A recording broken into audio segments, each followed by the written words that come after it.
तेलंगाना विधानसभा चुनाव को लेकर सभी पार्टियां प्रचार में जुट गई हैं।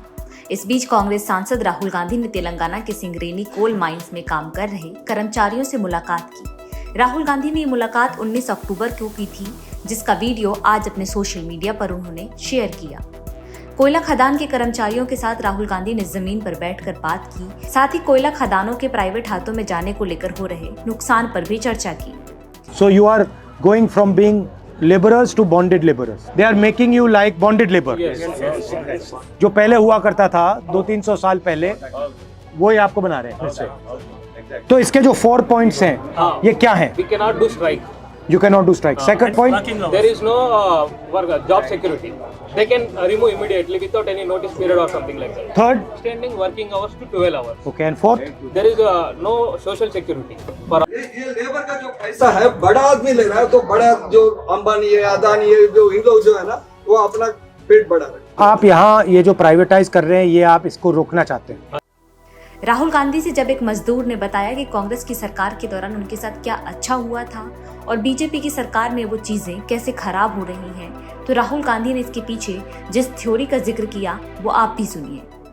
कांग्रेस गवर्नमेंट था जब एग्जाम्शन था, अभी बीजेपी गवर्नमेंट आए, एक पैसा भी एग्जाम्शन नहीं है। हम एक बार भी बजट में नहीं, अब क्या हुआ ना, मैं आपको बताता हूँ। पहले डायरेक्ट टैक्सेस होते थे, जैसे इनकम टैक्स होता था। अब ये इन्होंने जीएसटी लागू कर दिया। अब जीएसटी में क्या होता है, अगर आप कुछ खरीदोगे और अंबानी कुछ खरीदेगा तो आप भी उतना टैक्स दोगे, वो भी उतना टैक्स देगा। ये गलत जीएसटी किया है, और ये जो कमज़ोर लोग हैं, किसान हैं, मजदूर हैं, छोटे व्यापारी हैं, इनको मारने का और इनका पैसा छीनने का तरीका है। सिंगरेनी कोल माइंस में काम कर रहे कर्मचारियों ने राहुल गांधी के सामने उनकी दादी इंदिरा गांधी का जिक्र कर क्या कहा, सुनिए। इंदिरा गांधी जी जो है ना, ये गवर्नमेंट अंडरटेकिंग गवर्नमेंट बनाया सर, नेशनल। इससे जो है ना हम लोग जो है ना ये अंडरटेकिंग गवर्नमेंट में आ गया, तो हमारा सैलरी भी जो इंक्रीमेंट बढ़ गया। तेलंगाना आने के बाद एम्प्लॉयमेंट बहुत कम हो गया, हमारा नुकसान हो गया। पूरा वो चीज बना रहे हैं लोग, अंडरग्राउंड निकाल दे रहे। अंडरग्राउंड निकालने से क्या होता, मैन पावर कम होता, वो चीज बनाने से मिशनरी वर्क ज्यादा होता, लिहाजा मैन पावर मतलब बड़े लोगों को ज्यादा फायदा होता है। बड़े लोगों को ज्यादा फायदा।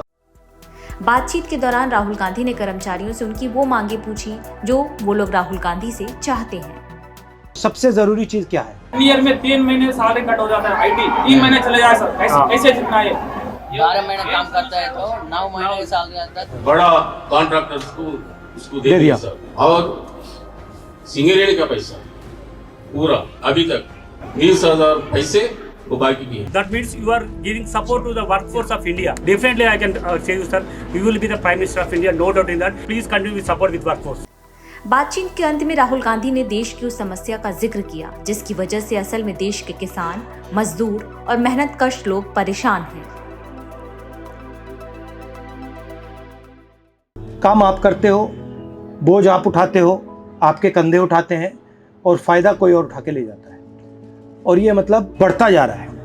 आप देखिए जो अदानी जी के साथ हो रहा है, आपकी इंडस्ट्री में भी हैं, हर इंडस्ट्री में जा रहे हैं, उनको ब्लैंक चेक मिलता रहता है, और जो उनसे compete करते हैं उनको ख़त्म कर दिया जाता है, उनको बंद कर दिया जाता है, और फिर प्राइवेटाइज कर दिया जाता है। तो ऐसे तो देश का नुकसान होगा, और इसीलिए मैं सोचता हूँ कि जो हमारे मजदूर हैं, जो हमारे वर्कर्स हैं, जो हमारे किसान हैं, उनकी सिर्फ रक्षा करने की ज़रूरत नहीं है, उनको पूरा सपोर्ट देने की ज़रूरत है, उनकी मदद करने की ज़रूरत है, और उनको एक नया तरीके का। हमारा कांग्रेस पार्टी का स्टैंड बड़ा क्लियर है, स्ट्रेटेजिक एरियाज है, उसमें हम प्राइवेटाइजेशन नहीं चाहते। राहुल गांधी